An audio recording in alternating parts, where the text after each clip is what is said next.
help me. They're going to kick me out. That was the subject of an email I received a few years ago. It was a Tuesday evening, and I was reclining with a fascinating book when I stumbled upon an unfamiliar word. I reached for my phone's dictionary, and that's when I saw the email notification dot. Normally, I would simply check the new word, drop the phone face down, and on I read. Not when the subject reads, "Please help me." The email was from Chijioke, a mid-level executive at one of Nigeria's foremost institutions. I'm not sure how he got my email address, but I sensed he'd been following my posts on LinkedIn. Thanks to LinkedIn's Who Viewed Your Profile. 5 weeks earlier, Chijioke and 9 other people have been accepted into a prestigious mentorship program. Now, he was on the verge of getting kicked out. For several reasons, but this one takes the cake. I'll explain. You see, the program was structured in such a way that it's a 6-month program, and it involved reading 2 books every week for the first 4 months. Then comes 8 weeks of practicals. Every week, participants converge on Zoom, where they take turns to review the books for that week and share their takeaways. There is no escaping this one. If you haven't been reading, your sins will find you out. And that was what happened to Chijioke. The warning notice came. He lamented how this was a rare opportunity in his field to get mentored by this public figure. From what he'd gathered, over 1,500 professionals applied to be mentored, but only 10 made the cut, and he was one of them. But now, he's about losing out because he can't cope with the reading assignments. I felt for him. Imagine losing out on such an opportunity. Chijioke will not forgive himself. Buying books was not his challenge. Anyone can do that. Reading them, that was the issue. In shock, I asked myself, how does reading books, something I do without thought, become someone else's struggle? Then it hit me. Buying books and reading them are 2 separate habits. It's not enough to litter your home or your office with books. If you lack the mindset and the behavior of a true apprentice, you will struggle to learn, whether it's from books, courses, masterminds, and the large pool of knowledge resources floating online and offline. You can buy books, but you cannot buy the time and space to read them. You must create it. By now, your excuses are warming up for a dogfight, I know. You're probably saying, but hey, not everyone is a book person. Some of us learn better by listening and watching. We'll get to that in a moment.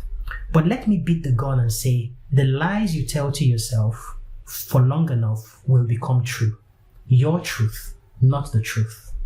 While some people have a justified leaning to audios and visual content, it does not deprioritize books. Every one of them is important where they matter.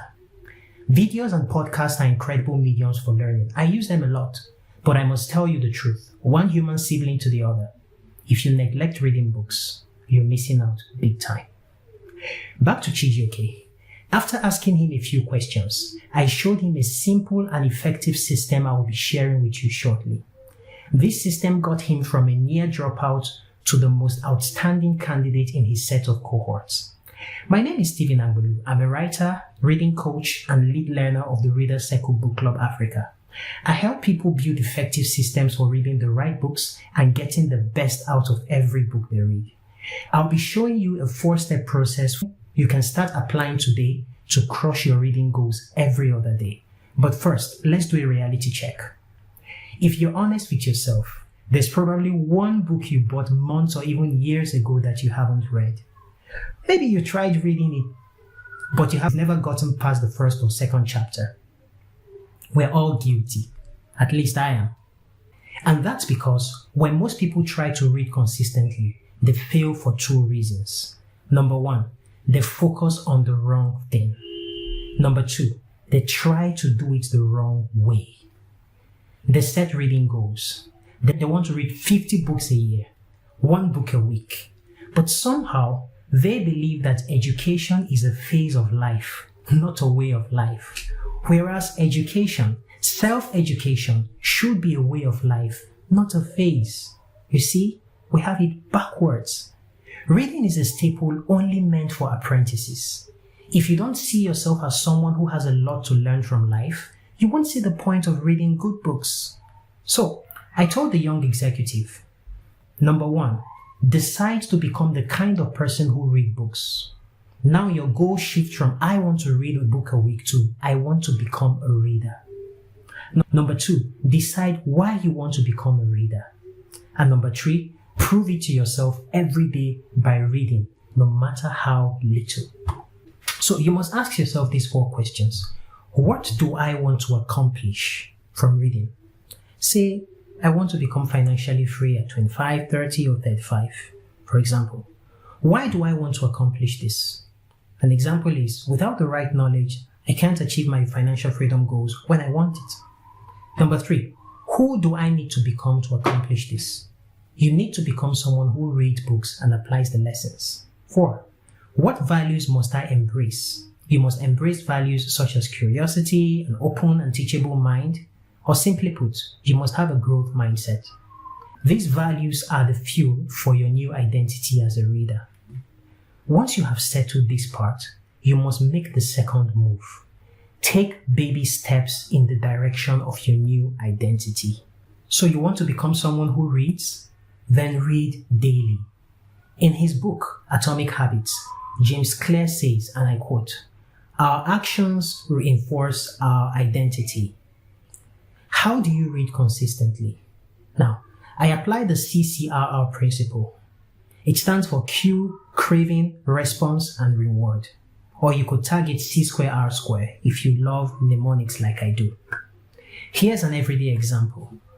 A cue could be your phone beeps, signaling the arrival of a new message or an activity on your tweet. Now, most people take this as a cue to check what led to the sound, right? Craving. The craving is that you want to see what's new. You want to know who liked, commented, or retweeted your tweet, right? The response. No matter what you're doing at that moment, the craving leads you to respond by picking up your phone. The reward. Your reward for that response is your curiosity satisfied. I know you have read about this somewhere, but stick with me as I show you how to apply it to install a reading habit. From the cue, craving, response, reward cycle, you can ask yourself 4 questions to develop a reading habit. Cue. How can I make reading obvious? Craving. How can I make reading attractive? Response. How can I make reading easy? Reward. How can I make reading satisfying? Now the cue. How can I make reading obvious? One of the tips I share in this line is schedule your reading. Establish the where and the when. Sandwich your reading between established routines in your life. For instance, you can say, I will read 20 pages of The Alchemist at 6:30 in the morning before breakfast. Point number 2, culture your environment. Remember, what you see drives what you do. If you want to make a habit a part of your life, then make the cue a big part of your environment. For instance, a stack of books on your shelf, or placing a book on your table, or carrying a hard or electronic copy of your desired book around will make you read more books consistently. Craving. How can I make reading attractive? You can use what James Clear called temptation bundling. For instance, you could say, after reading 20 pages of The Alchemist, I will watch my favorite TV show. You can use reward systems. For instance, you can say, after reading the novel Ready Player One, I will watch the movie. Leverage the power of communities. When you want to make reading a habit, you need to join communities like book clubs because habits don't thrive in isolation. Response. How can I make reading easy? Mastering a habit requires repetition, not perfection. So, create an environment where reading is super easy for you. Have a dedicated reading spot. Have a workable page count.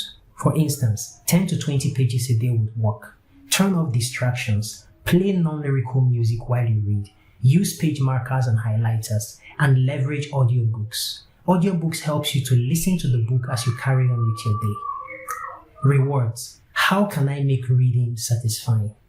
Use a habit tracker. When the evidence of your progress or the lack of it is in front of you, you're less likely to lie to yourself. The key is to never break the chain unnecessarily. Have an accountability partner. Knowing that someone is watching you can be a powerful motivator to help you crush your reading goals every day. So here's the recap. To make reading a part of your daily life, remember, the cue, make reading obvious. The craving, make reading attractive. The response, make reading easy. And reward, make it satisfying. This way, Chijioke not only remained in the mentorship program, but he maximized every bit of it. Thank you.